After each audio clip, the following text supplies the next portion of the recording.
Hello guys, আসসালামু আলাইকুম। আশা করি সকলে ভালো আছেন। আপনাদের সাথে আছে আমি রকিউল্লাহ খান। আর আজকে আমরা হচ্ছে আরডিএ একাডেমির সামনে মুরা আলপনার কাজ দেখার জন্য। আর এই আলপনার কাজগুলো করছে আমার সাথে দাঁড়া আছে এই আপুরা। তারা কিন্তু কোনো ধরনের আর্টিস্ট না বা কোনো শিল্প না, তারা কিন্তু স্টুডেন্ট। তারা যেমন জীবনের মায়া ত্যাগ করে রাজপথে নেমেছিল, সেরকম ভাবে তারা কিন্তু রাজপথে আবার আলপনার কাজও করে যাচ্ছে শহীদদের স্মরণে। আমরা 1971 সালের মুক্তিযুদ্ধ দেখিনি, কিন্তু দেখেছি 2024 সালের 15ই জুলাই ছাত্র আন্দোলন বা কোঠা আন্দোলনের যুদ্ধ। এই যুদ্ধে জয় আমাদেরই হয়েছে। সেই জয়কে ঘিরে আমরা রোডঘাটে করে যাচ্ছি বিভিন্ন রকমের আলপনা।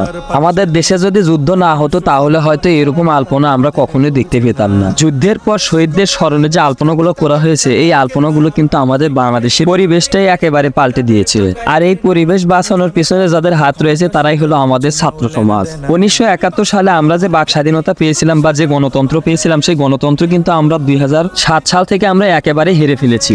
সেই স্বাধীনতাকে ফিরিয়ে নিয়ে আসতে আমাদের অনেক কষ্ট হয়েছে, আমাদের অনেক ভাই জীবন গেছে, অনেক ভাই রক্তক্ষরণ হয়েছে এবং কি অনেক ভাই জেলও খেটেছে। সকল ছাত্র ভাইদের অকাট্য পরিশ্রমে আমরা দেশটি স্বাধীন করতে পেরেছি। দেশ স্বাধীন করার পর এখন সবাই সবার অধিকার ফিরে পেয়েছে, সবাই সবার মতো স্বাধীনভাবে চলাফেরা করছে বা স্বাধীনভাবে কথা বলতে পারছে। দেশটি দ্বিতীয়বারের মতো স্বাধীন হওয়ার পর আমরা এখন যে কোনো বিষয় কিন্তু প্রতিবাদ করতে পারছি।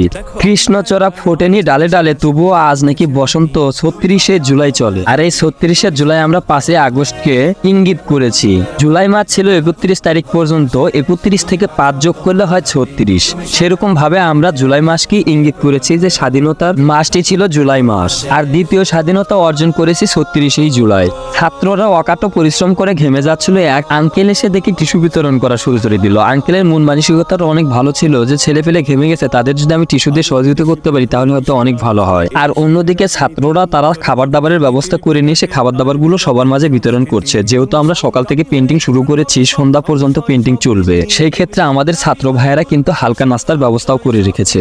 আর যেহেতু আমাদের ছাত্র সমাজ তারা কখনো পেন্টিং করেনি, সেজন্য তারা কিন্তু মনোযোগ দিয়ে পেন্টিং করতেছে। যে কোনো একটা কাজ নতুন করতে গেলে কিন্তু সবার কাছে ভালো লাগে, সেরকম ভাবে এই আলপনার কাজগুলো কিন্তু ছাত্ররা মনোযোগ দিয়ে করে যাচ্ছে। এখানে যারাই এসেছে তারাই কিন্তু তাদের নিজের স্বার্থে আসেনি, তারা কিন্তু বিনা স্বার্থে এখানে এসে পেন্টিং গুলো করে যাচ্ছে। এই দেয়ালে যে পেন্টিংটা করা আছে, আপনারা লোকটিকে দেখলে কি চিনতে পাবেন, ওইটা কিন্তু আমাদের জাতীয় কবি কাজী নজরুল ইসলাম। আরডিএ একাডেমির সামনে থেকে শুরু করে গাড়িদহ ফ্লাইওভারের নিচ পর্যন্ত এত সুন্দর সুন্দর পেন্টিং করা হয়েছে যা দেখলে আমরা মুগ্ধ হয়ে যাই। আর একদিক দেখলে হবে না, অন্যদিকে কিন্তু ছাত্ররাও ট্রাফিকের দায়িত্ব নিয়ে তারা ট্রাফিকের কাজ করে যাচ্ছে। দেশ স্বাধীন হবার পর ডাকাতি নাকি বেড়ে গেছে, সেজন্য দেশের মাল যাতে কেউ অবৈধভাবে ভক্ষণ করতে না পারে, সেজন্য আমরা কিন্তু গাড়ির চেকপোস্ট বসিয়েছি। সবগুলো গাড়িকে একটা একটা করে চেক করা হচ্ছে যেন কোনো অস্ত্র বা কোনো অবৈধ কাজ তারা করতে না পারে। সেই বিষয়ে আমরা ড্রাইভার ভাইয়ের সাথে 2-4টা কথা বলি।